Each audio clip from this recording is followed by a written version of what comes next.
IPTV Information Powerhouse। नमस्कार। भारत भूमि की अगर बात करें तो भारत हमारी जन्मभूमि है, जहाँ पर विभिन्न धर्म, संप्रदाय, जात पात विशेष के लोग रहते हैं। और जात पात मैं संबोधित नहीं करूँगी, क्योंकि भारत जैसे विशाल भूमि में हम सभी धर्मों का, सभी जातियों का आदर करते हैं, जहाँ हम खान पान, रीति रिवाज, वेशभूषा से काफ़ी अधिक प्रभावित होते हैं। आप आज की मेरी इस पीताम्बरी वेशभूषा को देखकर समझ सकते हैं कि मैं आज किस विषय में बात करने आई हूँ। आपने मुझे रामायतन में महसूस किया होगा मेरी वेशभूषा को देखकर कि रामायतन जब मैं प्रस्तुत कर रही थी तो मैंने राम के समतुल्य वो वस्त्र धारण किए हुए थे। तो आज पीताम्बरी यानी श्री कृष्ण से संबंधित कुछ बातें यहाँ पे मैं प्रस्तुत करूंगी। नमस्कार, मैं doctor Tara Nair, Loyola degree college, Bannerghatta road, Bengaluru की ओर से आप सभी का आज के हमारे इस महा एपिसोड में हार्दिक अभिनंदन करती हूँ और सुस्वागतम करती हूँ। यूँ तो बीकॉम और बीए के लिए मैंने काफ़ी सारे पार्ट से काफ़ी सारे विषयों को लेकर आपके सामने प्रस्तुति दी है। उसी के अंतर्गत आज हम प्रस्तुत कर रहे हैं सूरदास रचित पद। और सूरदास के बारे में, इससे पहले कि हम सूरदास के पद की तरफ आगे बढ़े, सूरदास के विषय में चर्चा करना बहुत ज़रूरी है, क्योंकि सूरदास एक महान कवि रहे हैं। और आप सभी जानते हैं कि सूरदास जो थे वो जन्मांध थे, जन्म से अंधे थे। सूरदास ने हमेशा श्री कृष्ण की भक्ति की है। उनके हृदय में श्री कृष्ण के प्रति अनन्य प्रेम हमेशा से जागृत होता रहा। वे अपने मन की आंखों से श्री कृष्ण को देखते थे। सूरदास श्री कृष्ण के प्रति जो प्रेम भावना है, हम ठीक मीराबाई के संदर्भ में भी देख सकते हैं, जहाँ पे मीराबाई श्री कृष्ण को अपना मानती थी। और हमने बहुत सारे उनकी जो कविताएं हैं, मीराबाई की जो बहुत सारी कविताएं हैं, उनमें भी हमने देखा कि उन्होंने राजस्थानी ब्रज मिश्रित शैली का प्रयोग करते हुए उन्होंने बहुत सारी कविताएं लिखी। वो श्री कृष्ण के प्रति इतनी अधिक समर्पित थी कि वो श्री कृष्ण की दासी के रूप में यहाँ समक्ष उपस्थित हुई थी। तो यहाँ पे हम बात कर रहे हैं सूरदास जी की। सूरदास जी का जन्म, इसके विषय में भी काफ़ी मतभेद रहा है। कुछ लोग कहते हैं कि सूरदास का जन्म सीही नामक गांव में हुआ, कुछ हरियाणा मानते हैं, गुड़गांव के आसपास के गांव मानते हैं। तो जो सूरदास थे वो जन्म से अंधे होने के कारण और उनके माता पिता के देहावसान के बाद उनके जो रिश्तेदार थे उन्होंने त्याग दिया और वो बहुत परेशानियों का सामना करने लगे। वे मंदिरों में जाते थे, वहाँ कीर्तन भजन करते थे। तो यह देखकर रामानंद जो गुरु थे वो उनसे काफ़ी अधिक प्रभावित होते हैं और वो उसे लेकर अपने आश्रम में आते हैं। फिर वो सूरदास को दीक्षा देते हैं। सूरदास मन की आंखों से श्री कृष्ण की भक्ति करते हैं और श्री कृष्ण के रूप में उनकी एक जान पहचान बनती है, जिसको कि हम उनके पद्य में देख सकते हैं। उन्होंने बहुत सारे पदों की रचनाएं की है, बहुत सारे कविताओं की रचनाएं की है। तो यहाँ पे मेरे सामने पुस्तक है कवितांजलि। आप देख सकते हैं कवितांजलि। ज़्यादा कहने की आवश्यकता तो नहीं है मुझे, क्योंकि मैं कवितांजलि पर ही जो कविताएं रचित की गई है उनके बारे में यहाँ पे स्पष्टीकरण, ससंदर्भ स्पष्टीकरण देती रही हूँ। और कवितांजलि के अंतर्गत आज हम देखेंगे सूर के पदों को और सूरदास के द्वारा लिखित पदों की स्पष्टीकरण को। तो यहाँ पे जो सूरदास जी हैं उनके अगर हम ग्रंथों की रचना करें तो उनके जो लिखित कविताएं रही हैं वो गीति शैली में रही है, कोमलता के भाव उसमें दिखाई देते हैं। और उन्होंने संस्कृत मिश्रित ब्रज भाषा का प्रयोग किया है, तत्सम शब्दों का प्रयोग किया है, पूर्वी हिंदी का प्रयोग किया है, बुंदेलखंडी, अरबी, फारसी शब्दों का भी उन्होंने प्रयोग किया है। कृष्ण भक्ति धारा के सर्वश्रेष्ठ कवि के रूप में हम सूरदास की उपासना करते हैं, उनको जानने की कोशिश करते हैं। तो यहाँ पे सूरदास लिखित जो रचनाएं हैं उसके अंतर्गत जो पद है वो काफ़ी कुछ हम यहाँ पे देख सकते हैं कि उनके जो पदों में जो राग है वो धनाश्री राग है। पदों में जो राग है वो गे शैली का प्रयोग करते हुए वात्सल्य रस की अभिव्यक्ति यहाँ पे जारी है। और यहाँ पे विनय भक्ति पद के अंतर्गत हम देखेंगे जहाँ पे संयोग और वियोग श्रृंगार का हमें बहुत ही खूबसूरत वर्णन दिखाई देता है। आजू हो एक एक करी टरी हो के तम ही के हम ही माधो अपने भरोसे लरी हो पतित सात पीढ़िनों को पतिते हवे निस्तरी हो। तो विनय भक्ति पद के अंतर्गत मैं इसकी एक्सप्लेनेशन आप तक पहुंचाने की, इसके स्पष्टीकरण को आप तक पहुंचाने की कोशिश कर रही हूं। यहाँ पे सूरदास जी कहते हैं कि मैं पापी हूं। सूरदास जी अपने आप को पापी समझ रहे हैं और कहते हैं कि हे ईश्वर मैं पापी हूं, आपने तो 7 जन्म के पतितों का उद्धार किया है, तो आप मेरा उद्धार क्यों नहीं करते? मैंने क्या गलती की है? मैं आपका अनन्य भक्त हूं, मैं आपकी भक्ति कर रहा हूं, फिर आप मेरी भक्ति को क्यों नहीं समझते? वो श्री कृष्ण की मूर्ति के सामने बैठ जाते हैं, रोते हैं, दुखी होते हैं, उनकी आंखों से अश्रु की धारा बह रही है और कह रहे हैं, हे कृष्ण मैं भी पापी हूं, मेरा भी उद्धार करो, मैं कोई महान नहीं हूं, मैं आपके हृदय में वास करने वाला एक व्यक्ति हूं और मैं आपको अपने हृदय के अंदर रखना चाहता हूं। ये दोनों की एक सामंजस्य जो शैली है उसको हम देख सकते हैं कि जो सूरदास जी है वो बहुत अधिक विनय भक्ति कर रहे हैं श्री कृष्ण से और कह रहे हैं तब तक मैं आपके चरण को नहीं छोड़ूंगा जब तक कि आप मुझे उठकर गले नहीं लगाओगे, जब तक कि आप मुझे अपना नहीं समझोगे और आप ये नहीं कहोगे कि सूरदास उठ, मैं तुझे पहचानता हूं, मैं तुझे जानता हूं, क्योंकि मैं आपकी भक्ति कर रहा हूं। हे ईश्वर, हे श्री कृष्ण मुझे दर्शन दे दो, मैं तुम्हें अपने मन की आंखों से देख पा रहा हूं, लेकिन मैं आपको साक्षात रूप में अपने हृदय में बसाना चाहता हूं, आपको देखना चाहता हूं। तो जो सूरदास थे वो अपने आप को बहुत तुच्छ समझ रहे हैं, बहुत पापी समझ रहे हैं और श्री कृष्ण से इसकी गुहार कर रहे हैं। श्री कृष्ण के आगे वो याचना कर रहे हैं कि श्री कृष्ण मुझे आप दर्शन दे दो, मेरे जैसे पापियों का उद्धार करो। आपने दूसरे पापियों का उद्धार किया है। तो बहुत ही भावपूर्ण शैली में उन्होंने विनय भक्ति पद को लिखा है और इसकी जो भाषा शैली है वो बहुत दयनीय अवस्था में वो प्रार्थना कर रहे हैं और इस पंक्ति को साहित्य लहरी से लिया गया है ना, कि आजू हो एक एक करी टरी हो। मैं आज एक एक भेद सबके सामने खोलूंगा और मैं ये कहूंगा कि आप सूरदास को नहीं अपनाते, सबको अपनाते हो, मुझे क्यों नहीं अपनाते? मैंने क्या गुनाह किया है प्रभु?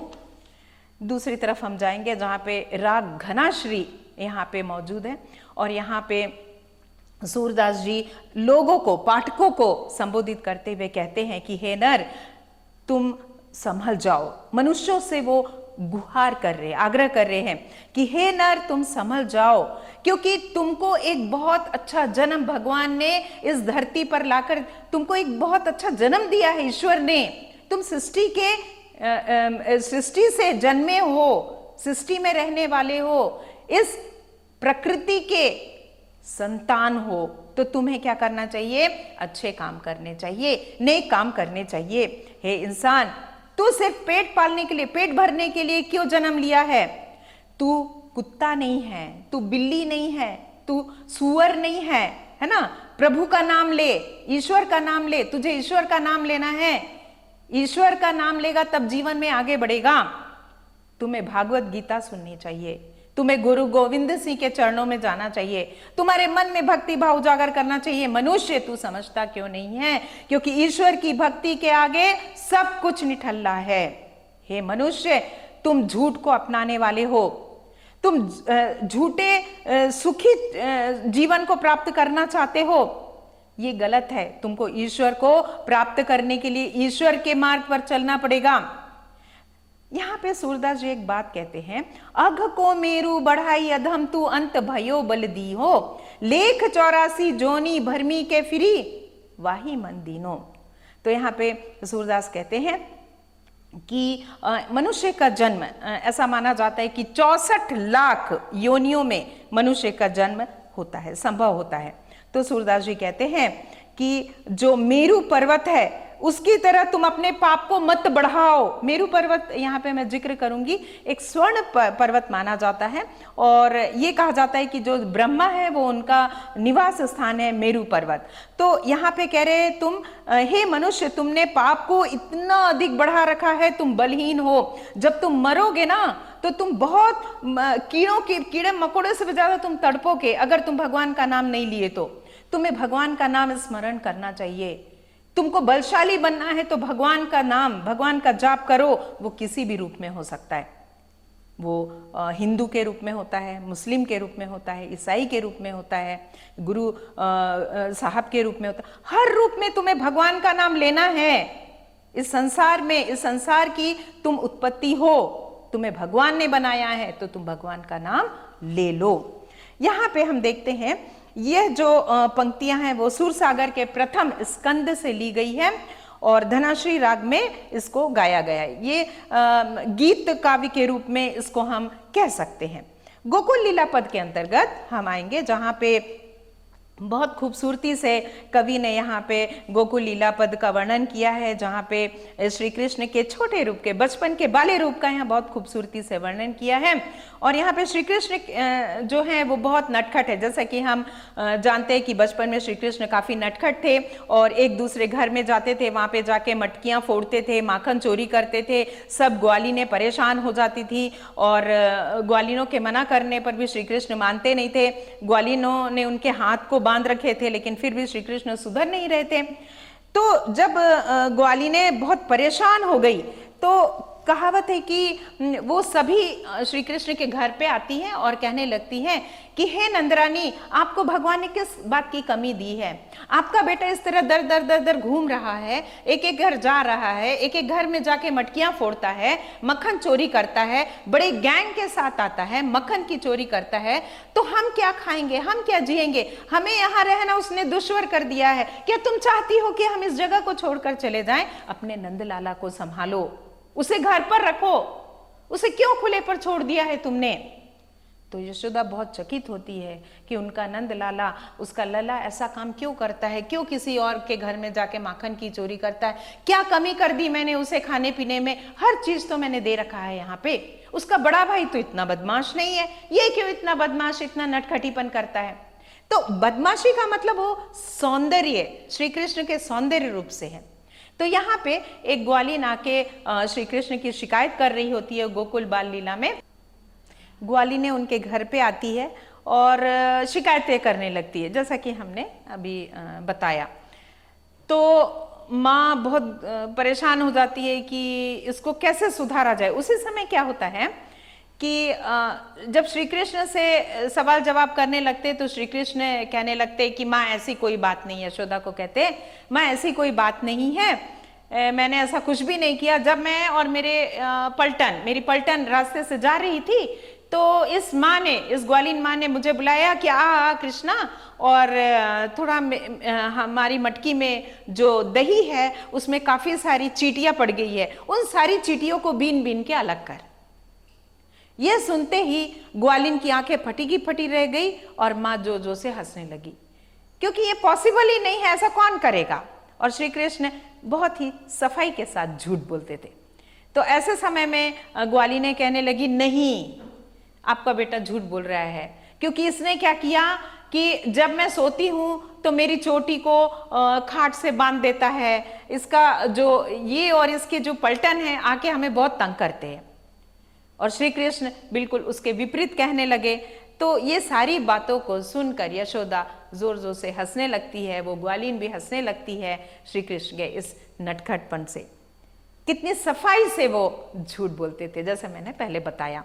तो ये हम गोकुल लीला पद में देख सकते हैं श्री कृष्ण के विषय में। और यहाँ पे हम आगे बढ़ेंगे, जहाँ पे जो किताब है मेरे पास उसमें लिखी गई पंक्तियां जो है उसके अंतर्गत यहाँ पे वात्सल्य रस का खूबसूरती से कवि ने वर्णन किया हुआ है। और ये बता रहे हैं कवि कि श्री कृष्ण जो हैं अपने दोस्तों के साथ माखन की चोरी बहुत सफाई से करते थे, ऊपर की हांडी को तोड़ फोड़ देते थे और रास्ते पे रंग लेके खड़े हो जाते थे और लोगों के ऊपर क्या करते थे, रंग डालना शुरू कर देते थे। यानी कि होली और दीपावली का इंतजार उनको नहीं होता था, कोई भी अगर रास्ते से गुजर रहा होता है तो वो क्या करते थे, काफी सारे रंग लेके उनके ऊपर डाल देते थे, छोड़ देते थे। ऐसे समय में लोग डर के मारे रास्ते में भी नहीं जाते थे और लोगों ने कंप्लेंट करना शुरू कर दिया कि देखो नंद, आपका बेटा जो है कितनी बदमाशी करते, इसको पकड़ के बांध कर रखो, अब क्यों ऐसा नहीं करते हो। लेकिन श्री कृष्ण क्या बंधने वालों में से थे? नहीं। तो इस प्रकार श्री कृष्ण की जो अटखेलियां हैं, श्री कृष्ण के जो बाल्यावस्था का जो खूबसूरती के साथ वर्णन है, उसको कवि ने इन पंक्तियों में बहुत अच्छे से दर्शाया है। फिर हम देखेंगे थोड़े सीरियस मैटर पर। तो जो सीरियस मैटर है उसमें हम वृंदावन लीला पद के अंतर्गत हम देखेंगे, जहां पे गायन के गेय शैली का प्रयोग करते हुए कवि ने यहाँ पे कुछ पंक्तियों को प्रस्तुत किया है। और कवि यहाँ पे कह रहे हैं, अब के राखू लेहु गोपाल दसहु दिशा दूसह दावा गिनी उपजी है यही काल, पटकत बांस चटकत कास, है ना, लटकत ताल तमाल। तो यहाँ पे एक बहुत ही सीरियस मैटर की ओर हम जाएंगे, जहाँ पे श्री कृष्ण को कहा जाता है कि वो भी विष्णु के अवतार हैं, जैसा कि हमने तुलसीदास के राम के बारे में जाना।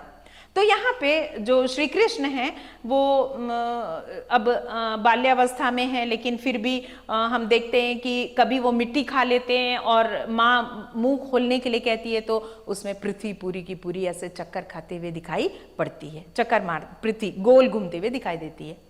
तो वो भगवान का एक रूप, भगवान की एक लीला। तो यहाँ क्या होता है कि गोकुल का गांव और गोकुल के जंगल चट चट चट करके जलने लगते हैं अकारण, और इस प्रकार लोग परेशान हो जाते हैं। गाय मरने लगती है, भैंसें मरने लगती है, जीव जंतु मरने लगते हैं, चिड़िया, तोते, मोर, पक्षियां मरने लगते हैं, सब जल जल के भुनने लगते हैं। ऐसे में गोकुल गांव वासी जो थे, ब्रजवासी दौड़ के आते और श्री कृष्ण से गुहार करते, श्री कृष्ण हमें बचा लो, कृष्णा हमें बचा लो, क्योंकि हमारे ऊपर बहुत अधिक आफत है। कृष्णा एक कोने पे खड़े हो जाते और जोर से हंसने लगते, हा हा हा। सब लोगों को आश्चर्य होता है, कृष्ण हंस क्यों रहा है, इतनी विपत्ति उत्पन्न हुई है, आपदा आई है और कृष्ण हंस रहे हैं, ये कहाँ का न्याय है।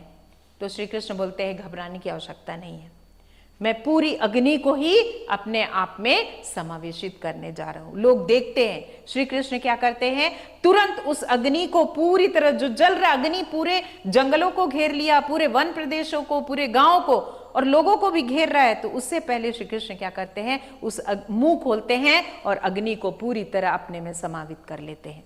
यह देखकर लोगों को आश्चर्य का ठिकाना नहीं रहता है और वापस वैसा का वैसा प्रकृति बन जाती है।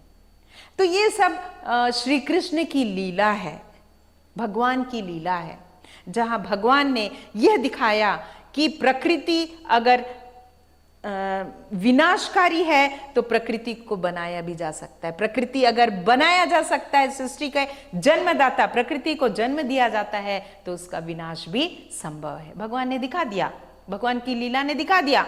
वहीं पे हम देखते एक नीचे के पदों में कि सब लोग गाय चरा के, हम जानते हैं कि श्री कृष्ण गायों को लेकर जंगलों में जाते थे, फिरते थे, गोपिकाएं साथ में जाती थी, वहां झूमते थे, नाचते थे। तो श्री कृष्ण उस दिन नहीं आए और उनका भाई जो बलराम है गायों को लेकर आ जाता है। तो माँ पूछती है कि कहाँ है मेरा बेटा, क्योंकि वो श्री कृष्ण को बहुत प्रेम करती है, कहाँ है मेरा बेटा। तो बलदेव बोलता है, क्या मैं आपका बेटा नहीं, आपने कभी मेरी इतनी प्रतीक्षा की है। तो माँ बोलती है, नहीं, ऐसी बात नहीं है, श्री कृष्ण मुझे बहुत अधिक प्रिय है, मेरी जानों से भी ज्यादा प्रिय है। कहाँ है मेरा बेटा, मैं उसे देखना चाहती हूँ, मिलना चाहती हूँ। तो बलदेव बोलते हैं, आ रहा है श्री कृष्ण, लेकिन तो भी श्री कृष्ण नहीं आता। तो माँ कहती है, तू मुझे झूठ क्यों बोलता है बलदेव, तू मुझे सांत्वना दे रहा है, बता मेरा श्री कृष्ण कहाँ है, क्यों अभी तक घर नहीं लौटा। और ऐसा कह के माँ सडनली वहां पे बेहोश होके गिर जाती है। क्योंकि वो श्री कृष्ण के बिना नहीं रह सकती।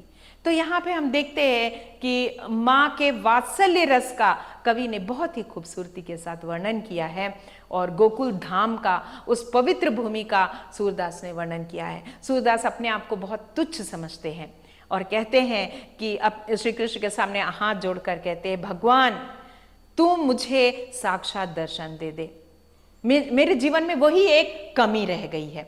तो इस चैप्टर मतलब इस कविता को मैं यहीं पे क्लोज करूंगी और मैं आगे बढ़ूंगी अयोध्या से उपाध्याय हरिओद की छोटी सी कविता के माध्यम से। 5 मिनट में इसको खत्म करूंगी क्योंकि हमारे पास टाइम की बहुत कमी है। आप सुन रहे हैं Loyola degree college Bannerghatta road Bengaluru की ओर से ये गोकुल सौंदर्य जो अभी मैं आपके सामने प्रस्तुत करने जा रही हूँ।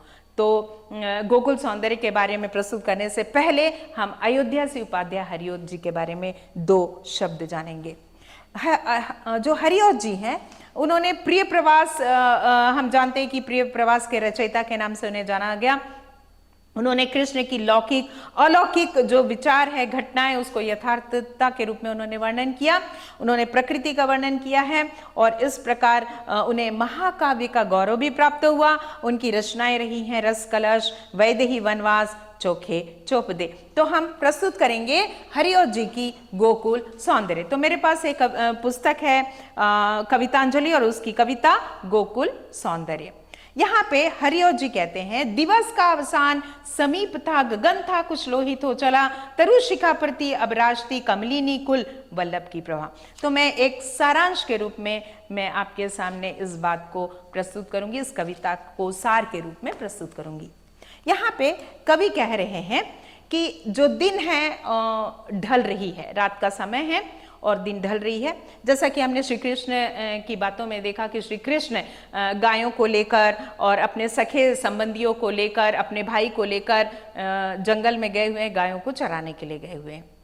तो गांववासी जो हैं श्री कृष्ण के आने का इंतजार करते हैं। श्री कृष्ण अपनी गायों के साथ, क्योंकि दिन ढल रहा है और श्री कृष्ण अपनी गायों को लेकर शाम के समय उस सूर्य अब डूबने को है, चारों दिशाएं लाल हो चुकी है और श्री कृष्ण वहाँ लौट रहे, अपने गांव को लौट रहे हैं। और ऐसे वक्त में जब श्री कृष्ण लौट रहे होते हैं तो घंटियां, गाय की घंटियों की आवाज सुनाई पड़ रही है, चारों तरफ कुमुदनी खिली हुई है, जैसा कि प्रकृति सौंदर्य में हम देख सकते हैं। मछलियां जल में उछक उछक कर श्री कृष्ण के सौंदर्य रूप को देखने के लिए तड़प रही हैं। गोपिकाएं, जो गोपिकाएं उनके साथ नहीं गई थी, वो इंतजार कर रही है कि कब मेरा श्री कृष्ण वापस आएगा। माएं घर में इंतजार कर रही हैं, यशोदा अपने बेटे के लिए इंतजार कर रही है। चारों तरफ इंतजार का वातावरण है और श्री कृष्ण बड़े मजे के साथ अपनी गायों को लेकर आ रहे हैं। गाय बांसुरी बजा रहे, श्री कृष्ण बांसुरी बजाते थे। हमने देखा है श्री कृष्ण की कविताओं में कि कदम्ब के पेड़ के ऊपर चढ़कर श्री कृष्ण बांसुरी बजाते थे और गोपिकाएं परेशान हो जाती थी कि उनका श्री कृष्ण कहाँ है। हमने ये भी देखा कि राधा भी जाती थी श्री कृष्ण के साथ जंगलों में और वहां पे वो घूमते थे और श्रृंगार रस की जो अभिव्यक्ति है उन जंगलों में हमको दिखाई देती थी, गोकुल गांव में दिखाई देती थी। तो सब ऐसा लौट रहे हैं, शाम का समय, पक्षियां ऊपर में देख रही, ऊपर से देख रही कि श्री कृष्ण लौट रहे हैं और पक्षियां चहक रहे हैं, जो आकाश मार्ग से में इधर से उधर डोल रहे हैं, लहरा रहे हैं और चारों दिशाओं का जो वातावरण है मनमोहित हो चुका है। तो इस प्रकार हम देखते हैं कि गोकुल का जो सौंदर्य है और भी दुगुना चौगुना बढ़ता जा रहा है श्री कृष्ण की प्रतीक्षा में, श्री कृष्ण के इंतजार में। उसके बाद हम देखते हैं कि जब श्री कृष्ण गांव की सीमा के पास पहुंचे और लोगों को पता चला कि श्री कृष्ण पहुंचने वाले हैं, तो सब दौड़ दौड़ कर आ रहे हैं गांव की सीमा में उनके स्वागत के लिए। ऐसा लग रहा है मानो महीनों से श्री कृष्ण गायब है। सुबह के गए श्री कृष्ण शाम को घर को लौट के आ रहे, लेकिन गोकुल गांव के लोगों की जो व्याकुलता है वो यहाँ पे परिलक्षित होती है, दिखाई देती है। तो श्री कृष्ण के उस रूप सौंदर्य को देखने के लिए, श्री कृष्ण के उस नाम की गुणवत्ता, उस महत्ता को आप अंदाज लगा सकते हो कि कितनी महानता रही है उनके कार्यों की। तो श्री कृष्ण आ रहे हैं और सब लोग उनके स्वागत के लिए बेसब्री से उनके इंतजार कर रहे हैं। तो यहाँ पे हम पूरे ओवरऑल देखेंगे, वन्य जीव, पशु पक्षी, मनुष्य हो और जंगल के जीव जंतु हो, सभी श्री कृष्ण को बहुत अधिक प्रेम करते थे। तो इस प्रकार हम अयोध्या सी उपाध्याय हरिओद की कविता गोकुल सौंदर्य में गोकुल गांव के, गोकुल धाम के सौंदर्य का खूबसूरती से वर्णन यहाँ पे हम देख सकते हैं। तो ये दो कविताओं को मैंने शॉर्ट रूप में आपके सामने रखा। अब लास्ट विशेषताओं की तरफ हम उन्मुक्त होंगे, जहां पे विशेषताओं के अंतर्गत हम देख सकते हैं कि सूरदास की भाषा के अंतर्गत हम कह सकते हैं कि उनकी भाषा जो थी वो ब्रज मिश्रित रही है, और खड़ी बोली का, पूर्वी हिंदी का प्रयोग किया उन्होंने, अरबी और फारसी शब्दों का भी प्रयोग किया। और गोकुल सौंदर्य के अंतर्गत भी हम देख सकते हैं कि अयोध्या सी उपाध्याय की भाषा जहाँ पे संस्कृत मिश्र रही है, और उन्होंने बहुत सारे हिंदी तत्सम तद्भव शब्दों का यहाँ पे प्रयोग किया है, और गोकुल धाम के सौंदर्य का उन्होंने बहुत ही खूबसूरती के साथ अपरम पूर्व वर्णन यहाँ पे अपरिमित मात्रा में प्रस्तुत की है।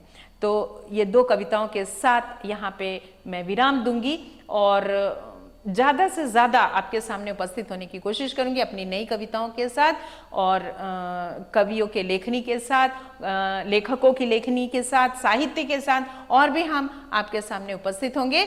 लेकिन फिलहाल अभी मुझे इजाज़त दीजिए, मैं आपसे इजाज़त लेती हूँ। इससे पहले मैं बीकॉम विद्यार्थियों के लिए एक सूचना देना चाहूँगी, क्योंकि परीक्षाएं बहुत नज़दीक आ रही हैं। आपको गोकुल सौंदर्य हो या पद से संबंधित किसी भी प्रकार के प्रश्न की आपको आशंका है, या आप कुछ प्रश्न मुझसे करना चाहते हैं, तो आप मुझे कमेंट्स बॉक्स में लिखिए। मैं आपके प्रश्नों का उत्तर जल्दी से जल्दी देने की कोशिश करूंगी, क्योंकि मुझे पता है कि फरवरी से आपके एग्जाम्स शुरू हो रहे हैं बेंगलुरु यूनिवर्सिटी के, और मैं आपको शुभकामनाएं देती हूँ। आप बहुत अच्छे से परीक्षा की तैयारी कीजिए, मेरे चैनल को समझिए और सब्सक्राइब कीजिए, और साथ में इस चैनल के लिए आप लाइक भी और शेयर भी कीजिए, ताकि ज़्यादा से ज़्यादा लोगों तक ये मेरी बातें पहुँचे और वे इस दो कविताओं के माध्यम से अपने आप को परीक्षा के लिए प्रिपेयर कर सके।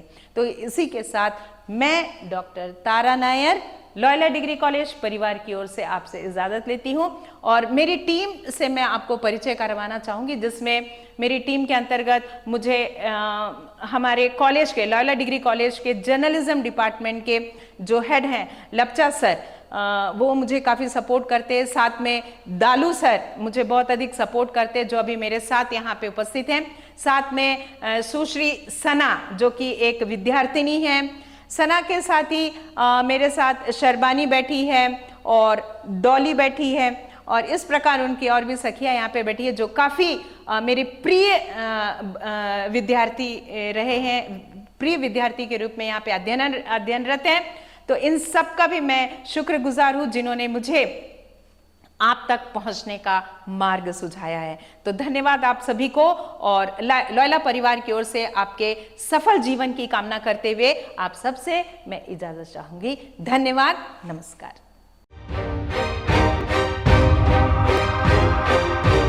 Lowy TV, Information Powerhouse.